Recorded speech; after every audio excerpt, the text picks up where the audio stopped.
Hello, this is Grandmaster Timur Gareev, and I will show you guys several cool examples of me playing blindfold chess in bullet matches. These games were played one by one game at a time. If you guys wonder how it's done, you can see me playing actually a blindfold exhibition match on several boards, and that is available in one of the videos that I've uploaded recently. So here we go. We got an open Sicilian going on. I'm playing black pieces, and this is the opening that I would recommend to all of you guys watching this video. Play open positions, play positions that are going to get you in those complex situations where you gotta apply all of your tactical skills to play the best game, to stay in the game sometimes. So here we go, d4, and this is the breakthrough in the center that connects white's pieces really well, gains the advantage, engages black's army immediately. So black responds with a very natural c takes d, knight captures, knight comes out. Here's a classical blunder that white could make right here. Let me switch it to analysis board, and we're gonna put it right about here. Let's see how that's gonna work out. Here we are. Let's continue on with our analysis, and the little trick that I wanted to show you guys is okay, at this point the knight is defending the square on e5. White may be tempted to go ahead and remove the knight and push for e5, attacking the knight. Now that's not a very good idea, since here black is not going to be moving the knight, but is going to go ahead and make this check, capturing the pawn on e5, whatever white is going to defend. Bishop d2, knight c3. The pawn on e5 is gone. Knight c3 is the natural idea, and here I decide to go for this adventurous e5. So this is not my favorite move in this position.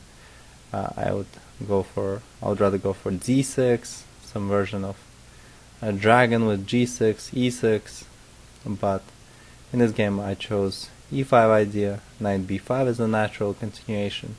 The knight is heading towards the d6 square, and here I played bishop b4. d6 is really the way to go, the main line, bishop g5, and here black needs to get rid of that knight on b5, since, let's say, if bishop e7 right away, for one thing d6 is hanging, bishop cannot capture, and then knight is coming to d5, so this is a pretty bad situation for black. So black needs to get rid of the knight. Once knight retreats, there's a couple versions of what could happen. Bishop could capture on f6, or knight could retreat right away, and once again bishop can take on f6 or knight d5. And here we got a situation where this knight on a3 is on mediocre spot at this point, so c3 is played and knight comes back to life, heading towards e3 through c2. So this is the main line of Sveshnikov.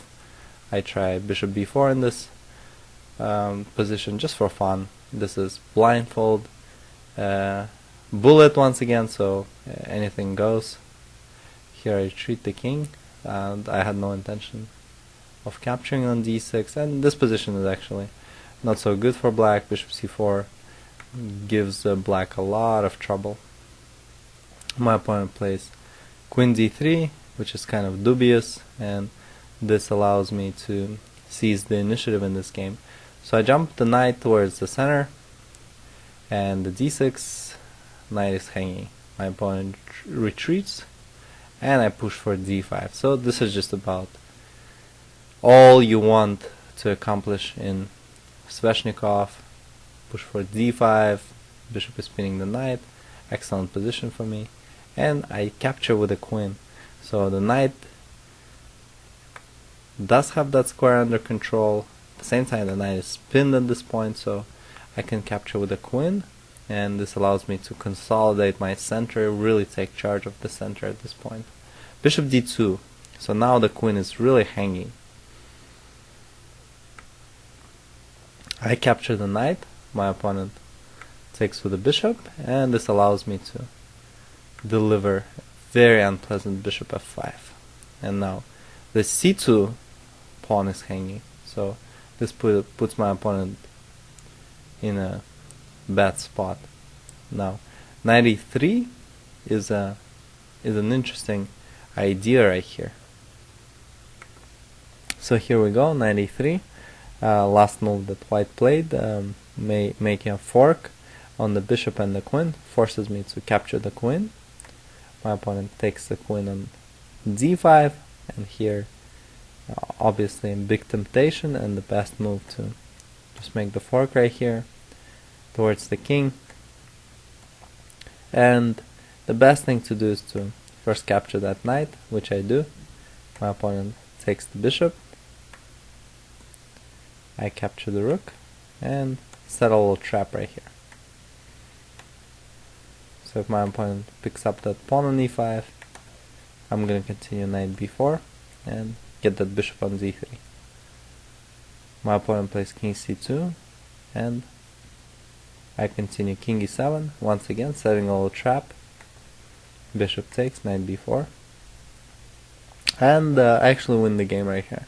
Since my opponent resigned, I have an extra pawn on e5, and let's say rook e1, f6,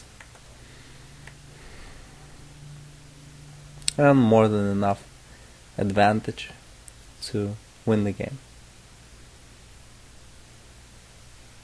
Let's take a look at the next example right here, which happened to be same opening, open Sicilian, and actually Sveshnikov. The only difference, this is an early attempt for e5, and once again I find a deviation early on, knight e2. Really not much of a reason to play this way, not recommended, but decided to experiment, why not? Bishop goes to c5, hitting that square enough to, and this is certainly a lesson you could derive from these two games, is that bishop c5 is a very nice, it's nice to develop that bishop out there, if white deviates. c5, nice square hitting f2, queen b6 becomes a big threat, so I gotta move that knight, and this takes up the square on c3, and here bishop c4, solidifying control over the center. So this is not a big deal, the position may be just about equal. Castle, castle, and black prepares f5, removing the king away from the bishop attack. Natural idea right here, f5, or at least very natural looking, since f5 actually creates big weaknesses on the king side. Knight goes towards the g5 square, and here black may not be doing so bad, but a move like d6, queen e8 would be appropriate to cover some of those weak squares, and my opponent didn't realize that. However, even more natural would be to just play d6 and develop that bishop to either e6, or if my knight goes to f3, bishop g4, retaining excellent chances in this game. f5, knight goes towards f3, wanna jump to g5. My opponent continues f takes e, which allows my knight to get active. F takes e looks terrible, since my pieces get even more aggressive in this position. However, black had a nice idea, d5, creating a fork, blocking my attack, and here I do want to take on c5, but then black is just going to take on c4. So instead of that, I may apply a little trick playing intermediate move, capturing on d5, wanting to take on c5. Black in turn can come up with another intermediate idea, making this check on f2 first and then capturing on d5. So this is nothing special for white. However, if the knight c5, white does retain some advantage. d5 was essential. After bishop b6, knight heads to d6, blocking black's development. The pawn cannot go to d5 anymore. The bishop cannot be developed, and white has a powerful attack coming up. Here at this point there's no reason to pay attention to that. I actually oversaw there's a strong idea just to capture that pawn on e5.